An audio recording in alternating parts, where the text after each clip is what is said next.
419 State Street. Just how do we measure height in Hood River? When is 45 feet not 45 feet? It's a critical question. The city's own planning staff issues as part of their report the following comments, quote, although the project utilizes a terracing approach to accommodate grade changes that exceed 50 feet across the site, it's not clear that this methodology and terraced height reset comply with regulations that require the measurement to initiate at the lowest original grade. That report concludes that section by saying, if the Planning Commission approves the application, it, meaning the Planning Commission, will need to find that the height of the proposed structure meets the 45-foot requirement as adjusted for a site with a 10 or more feet of grade change. Numerous written comments suggest that the building is actually 69 to 70 feet tall, and that this terracing loophole that the Marriott is attempting sets a dangerous precedent that effectively eliminates height limits on sloped properties. As it turns out, we also had an opportunity to hear from another architect working to fit a large building onto that same 419 State Street site. On Monday, November 17th, an architect from the DLR group spoke to the Hood River County Commissioners as they reviewed possible sites for a new combo courthouse and county admin building, which would be about 123,000 square feet.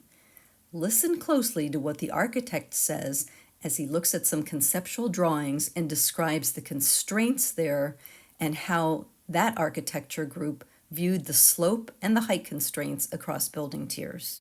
419 State Street is mainly constrained by its building envelope, its buildable envelope. It's a sloped site.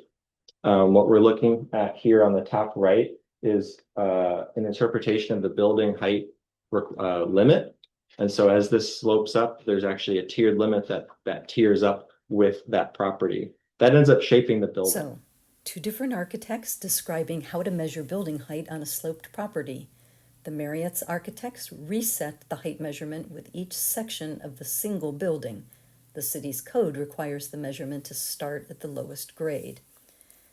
The county's architect, for their site review on a different but similarly sized building, described the, quote, tiered limit that tiers up with that property and produces a building that, if ever built there, would have complied with the city's 45-foot limit.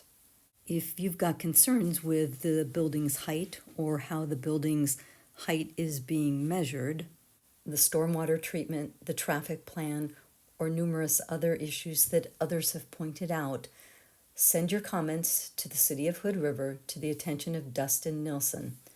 His address is in the Facebook posting.